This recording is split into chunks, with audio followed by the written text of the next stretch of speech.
2. Ölmüş şəxsdən dua eşitməsini istəmək farz iş deyil. Deyirlər ki, ölmüş şəxsin duanı eşitməsi boş şeydir. Yəni eşitmir. Niyə? Yaxşı namazı ona savab verir Peyğəmbərə. Desələr ki, Allahdan istəyir ki, Peyğəmbərə salam deyirəm ki, yox. Elə şey yoxdur. O da müxatəb demişəm sizə. Birbaşa tərəfə xitabdır. Əssəlamu əleykə. Sənə salam olsun. Bir dəfə sənin yanında deyilsə, nə deyirsən? Məndən ona salam de. Bu olub vasitəçilik. Sənin yanında nə deyirsən? Sənə salam olsun. Bura var vasitəçi? Yox. Əyyuhən nəbi, ey Peyğəmbər. Əyyuhən nəbi nədir? Yəni ki, ya Rəsul. Yə, bunlar mənasındadır, ey Rəsul. Bu Peyğəmbər ölübsə, eşitmirsə, niyə çağırır namaza Peyğəmbəri? Salamın mənası nədir? Təslim, ona işimiz yox.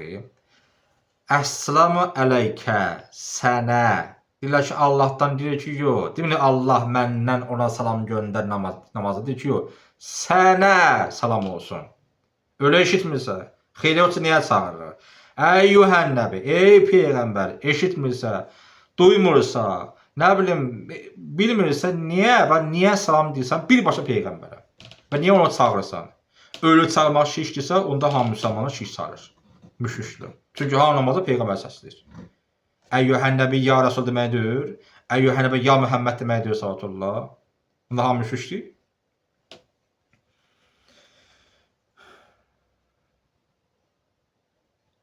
Bunların fikri materialist kimidir. Yəni, onlar bizə eşitirlər, amma bizə cavab verməli iqtidarına deyirlər. Bu istək sahibinin vəziyyətindən və istəyin növündən asılıdır. Bizim danışığımız eşidər və bizim onlarla əlaqəmiz kəsilməyib. Buna görə də onlardan dua etmələrini istəmək məntiqlidir. Heç də boş şey deyil. Onların bizim istəməyimizə cavab verməsi, tutaq ki, biz çağırdıq. İndi onlar necə? Və burada cavab yazır. Bu istək, yəni bizə cavab verəcəklər, verməyəcəklər, o istək sahibinin vəziyyətindən və istəyin növündən asılıdır. İstək sahibi. Sən çağırırsan ha, kimi çağırırsan və nə istəyirsən? Gör dil vaxtı o çağırlığın sənin kömək sənə eləyirdi hər bir şeyi. Yoxsa Allah eləyirdi.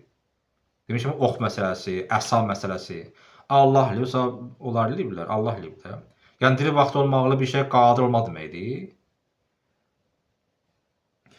Bizimlə dünyasını dəyişmiş şəxslər arasında hansı maneə var?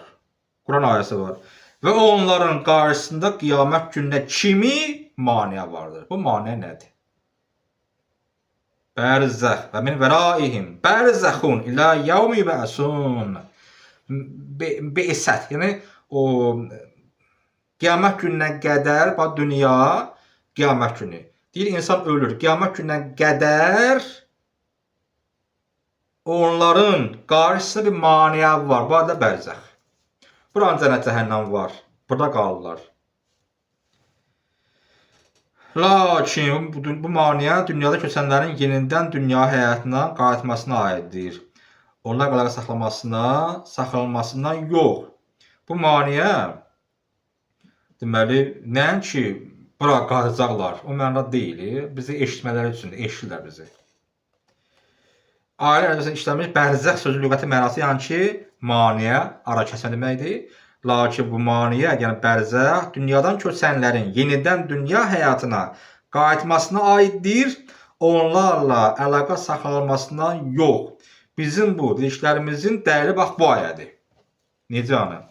Nəhayət onlardan birinin ölümü çatan zaman dedilər, ey Rəbbim, məni dünyaya qaytar. Bəlkə dünyada qoyduğum şey barəsində yaxşı bir iş gördüm. Ona cavab gəlir ki, kəlla. Yox, qarış yoxdur. Nəzərə alın ki, günahkar şəxs dünyada qayıtmaq istəyir və Quran onun istəyini mənfi cavab verir. Yəni ki, oradan qayıtmaq mümkün deyil. Amma oradakılar eşitirlər bizi. Əgər oradakı heç şey danışa bilmirlərsə, bax, bu necə danışırlar bu Allahla? Deyir, mənə qayıtar. Ölü danışa bilir. Bir ayəmiz Yasin idi, Həb Nəccar. Bir də bu ayəmiz. Bax, ayə qeydləyin. Müminun 99-cü ayələr. Deyir, Allah mənə qayıtar. Bu kimdir? Bu kimdir? Ölü. Ölü danışa bilir. Hə, ölü danışa bilir də.